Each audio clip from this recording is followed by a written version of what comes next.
देखिए, राम के घर में अंधेर ही अंधेर है।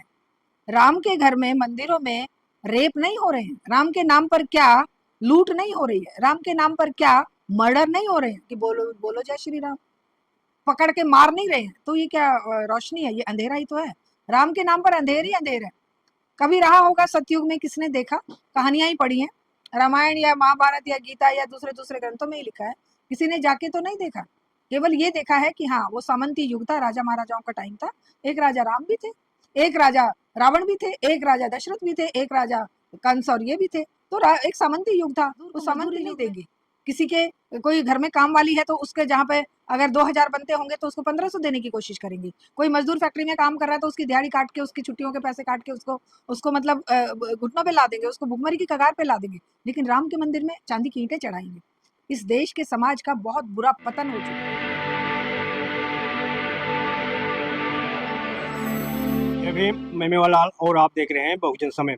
साथियों, इस समय पूरे देश में एक मुद्दा छाया हुआ है कि राम के यहाँ देर है अंधेर नहीं, लेकिन उन राम के दरबार में, राम के घर में चोरी हो जाता है और काफ़ी दिन के बाद एसआईटी वहाँ गठित होती है। उसके बाद 8 आदमी गिरफ्तार होते हैं और कहा जा रहा है कि चोरी ऊपर से सीना चोरी।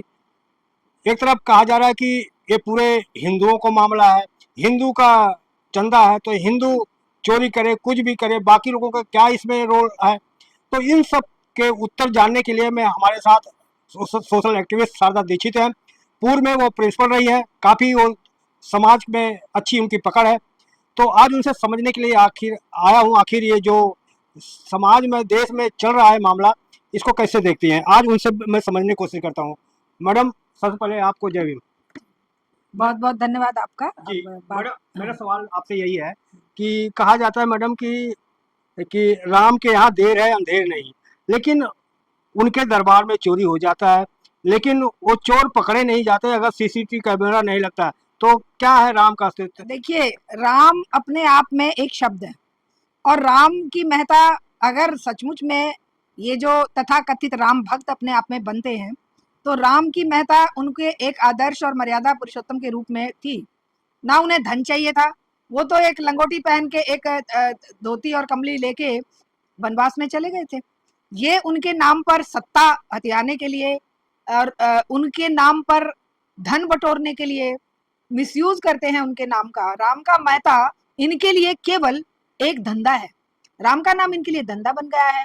धंधा राजनीति चमकाने का, धंधा लूटने का, पैसा बटोरने का, लोगों को धर्मांध बनाने का। अरे वो गरीब लोग जिनको मुश्किल से अपने घर चलाने भारी पड़ रहे हैं, बच्चे पढ़ाने भारी पड़ रहे हैं, वो पेट काट के राम लला के दर्शन करने जाते हैं, मंदिर में चढ़ावा चढ़ाते हैं। और उसके बदले में वो चढ़ावा किनके पास जा रहा है? इन लुटेरों के पास जा रहा है, इन धोखेबाजों के पास जा रहा है, इन निकम्मे लोगों के पास जा रहा है जो धेले की मेहनत नहीं करते। जो मेहनत कश का पैसा है, वो पैसा लुटेरों की तिजोरी में बंद हो रहा है, वो चुराया जा रहा है।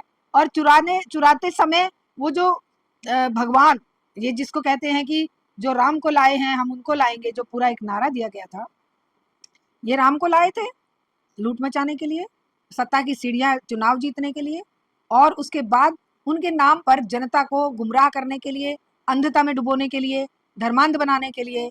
और उनके जब धर्मांध हो जाएं, जब वो पगला जाएं कि हार उतार के दे रहे हैं, चांदी की ईंटें दे रहे हैं, मजदूर को मजदूरी नहीं देंगे।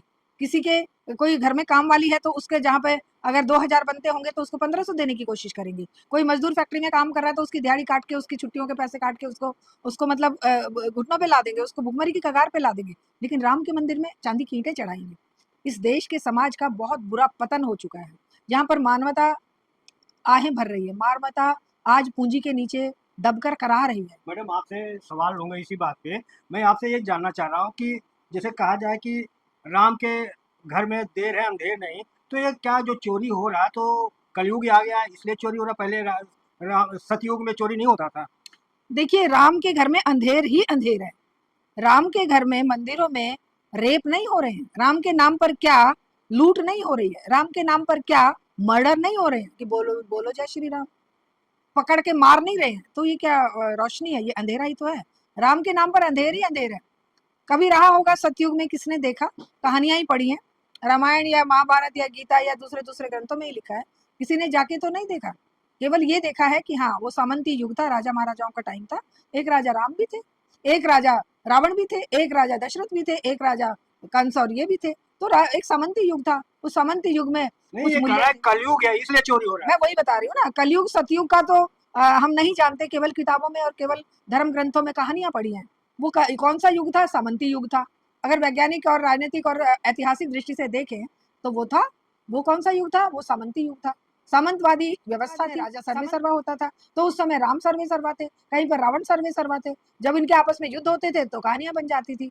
तो ये चोरियां, ये जो धोखेबाजी और इस तरह की जो कहानियां हैं, वो सतयुग में नहीं होती थी, वो हमें नहीं पता है। हम केवल कहानियों के माध्यम से ये नहीं कह सकते कि पहले नहीं होता था। हाँ, ये जरूर है कि जीवन मूल्यों में जो गिरावट आज है, आज जो धर्म के नाम पर भी लूट है, आज जो राम के नाम पर भी लूट है, आज जो सब तरीके से पूंजी जो है वो लूट का एक धंधा बन गई है। जिसके पास पूंजी है वो लूट में अग्रगणी है, और पूंजी केवल मुनाफा चाहती है, लूट चाहती है। तो वो हो रहा है, मानव मूल्य धराशायी हो रहे हैं, इनका धर्म भी धराशायी हो रहा है, धर्म भी ठोकरें खा रहा है। धर्म, अगर ये धर्म आचरण करने वाले लोग होते तो ये 2 करोड़ की जमीन लेके 18 करोड़ में उसी समय सौदा करते राम ट्रस्ट के नाम पे। ये जिस तरीके से वहां के किसानों मजदूरों को बेदखल किए हैं और पूरा एक पर्टिकुलर कम्युनिटी के स्पुर्द कर दिए हैं, पूंजी के स्पुर्द कर दिए हैं पूरे सिस्टम को अयोध्या में। अब उस पूंजी को और पूंजी कमाकर, तिजोरियां भर के, लोगों को लूट कर, अब वो सीधा जा रहा है सत्ता की तिजोरी में। वो सत्तासीन लोग जो कि राम के नाम पर पहले सत्ता हथिया लिए, अब राम के नाम पर चंदा भी हथिया लिए, अब राम के नाम पर 200 करोड़, 500 करोड़, 1000 करोड़ इनको मिलता रहेगा। और ये तो सामने की बात है ना, अंदर से क्या क्या लूट होती है उसका पता ही नहीं है। मैडम, ये जो कहते हैं अन्याय होता है तो भगवान अवतार लेते हैं। इन राक्षसों को नरसंहार करने के लिए कब आएंगे? ये राक्षसों का सत्यानाश करने के लिए भगवान। देखिए, अब इस युग में आप ऐसी कल्पना नहीं कर सकते, क्योंकि अब ये लोकतंत्र का युग है, ये संविधान का युग है। अब हम ये कल्पना नहीं कर सकते कि एक कोई चक्र लेकर आएगा, चक्र घुमाएगा, कृष्ण का चक्र घूमेगा और नरसंहार हो जाएगा, या राम आएंगे और वो रावण का युद्ध होगा और राम रावण फिर राक्षसों को मारेंगे। आज तो ये राम के नाम पर ही राक्षस बने हुए हैं, ये राक्षसी प्रवृत्तियों के लोग, यही तो राक्षस थे। राक्षस जो रामायण में बताए गए हैं, जिनका वर्णन किया गया है, वो कोई और नहीं थे, ये दुष्प्रवृत्तियां ही थी। और वो दुष्प्रवृत्तियां आज वो उच्च स्थान ले ली है। जो मंदिरों में बैठे पंडे पुजारी हैं, मंदिरों के जो ट्रस्ट बने हुए हैं, मंदिरों के नाम पर जो चंदा बटोरने वाले और लूट मचाने वाले लोग हैं, वो आज उन राक्षस प्रवृत्तियों के जीते जागते उदाहरण है। आज ये रावण की सेना है, राम के दरबार में बैठी रावण की सेना ने ये लूट मचाई है, ये राक्षसी लोग हैं। और ये बात है कि जनता के खून पसीने की कमाई का पैसा है, कुछ तो काला धन भी है, क्योंकि लोग काले धन को सफेद करने के लिए मंदिर में चढ़ाने आ जाते हैं कि मैंने इतना लूटा। अगर मैंने 1000 रुपए लूटे तो 10 रुपए मंदिर में डाल दी। तो अब सोचो, ये जो ईंटें चढ़ाने वाले लोग हैं, पुण्य का काम है मैडम। ये बड़ा पुण्य है। हमने कंपेयर किया ना कि एक भूखे को पानी नहीं देंगे, प्यासे को पानी नहीं देंगे, भूखे को खाना नहीं देंगे, मजदूर को दिहाड़ी नहीं देंगे, जो इनके घर में काम करने वाले लोग आते होंगे उनको ये इंसान नहीं समझेंगे, फैक्ट्रियां या दूसरे दूसरे काम करने वाले लोगों को ये मजदूरी पूरी नहीं देंगे, और फिर उस एक चीज जो 10 रुपए की है उसे 100 रुपए की बेचकर जो पैसा कमाएंगे, या जो टैक्स चोरी करेंगे, या जो दूसरे दूसरे तरीके से चीजें ग्रैब करेंगे, उसके बदले में दूसरे का हक मारेंगे और फिर जो है चढ़ावा चढ़ा। मैडम, ये चोरी हुई है, डाका डाला गया? ये डकैती है, सीधे सीधे डकैती है। चोरी होती है, थोड़ा बहुत कहीं पर पता चला कि भाई वो रखा हुआ था और वो किसी ने उठा लिया, ये तो डकैती हुई है ना, खुल्लम खुल्ला। और डकैती इस मायने में भी है कि अब उसको एक्सेप्ट भी नहीं किया जा रहा है। अब ये हाँ भरने में भी इनको शर्म आ रही है कि हाँ चोरी हुई है। वो जो इनके साधु बाबा क्या कह रहे हैं कि राम को बदनाम, राम भक्तों को बदनाम किया जा रहा है।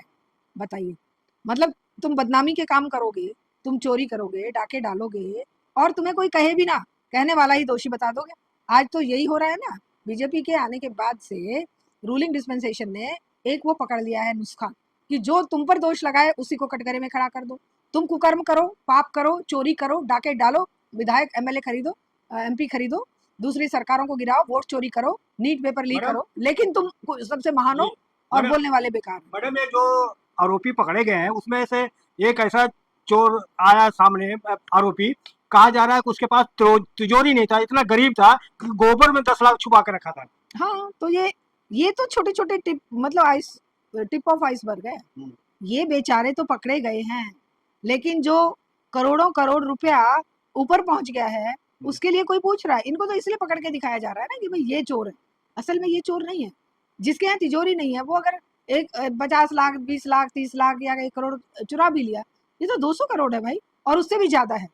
ये तो अंदाजा ही लगा रहे हैं लोग। लेकिन जो हीरो के हार हैं, अंगूठियां हैं, गोबर में क्यों फिर छुपाया गया मैडम?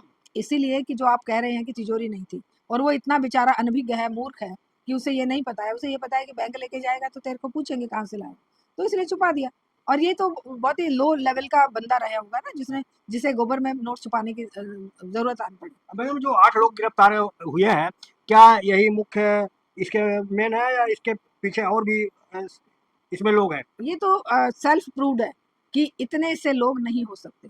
जिस मंदिर में सीसीटीवी कैमरे लगे हुए हैं, इंटरनेशनल विजिटर्स आते हैं, सेफ्टी सिक्योरिटी इतनी है कि कदम कदम पे पुलिस है, और जहाँ स्वयं प्रधानमंत्री राम का हाथ पकड़कर वहां बिठाकर आए हैं, ये तो प्रधानमंत्री की तौहीन है, ये तो इस महामानव की तौहीन है, ये तो उस प्रधानमंत्री पद की तौहीन है, उस मुख्यमंत्री की तौहीन है, और उस पुलिस प्रशासन की तौहीन है, और उस राम का नाम लेकर ट्रस्ट चलाने वाले वो गुंडों की तौहीन है। गुंडई तो पहले भी हो रही थी ना, गुंडई हो रही थी तभी तो किसानों की जमीनें छीनकर बड़े बड़े प्रॉपर्टी और बिल्डर्स को दे दी गई। वो तो बेचारे दबे कुचले लोग तो आवाज नहीं उठा पाए। वहाँ की सारी बिजनेस कम्युनिटी जो जो जो राम के छोटे छोटे मंदिरों में या कुछ कुछ कमा रहे थे, वो सब भुखमरी के कगार पे ला दिए, और जो धन्ना सेठ थे वो जो है वो बन गए वहाँ के प्रशासक। मैडम कहा जा रहा है ये तो हिंदुओं का मंदिर था ना, तो हिंदू ही तो ले गया, तो बाकी लोग क्यों चिल्ला रहे हैं? इसमें उनका क्या जरूरत है? फिर तो कोर्ट में जितने भी हिंदुओं के केस हिंदुओं पर है, रफा दफा कर दो। बोले भाई क्या पाप है, एक हिंदू ने हिंदू का मर्डर कर दिया तो बहुत अच्छा किया, अगर ये मुसलमान होता तो इसको फांसी होती। अब ये हिंदू है इसलिए तो कोई उसको दोष नहीं है। यही तो मनुस्मृति है कि अगर कोई ब्राह्मण अपराध करेगा तो अपराधी नहीं है, कोई हिंदू अपराध कर रहा है तो इनकी नजर में वो अपराधी नहीं है।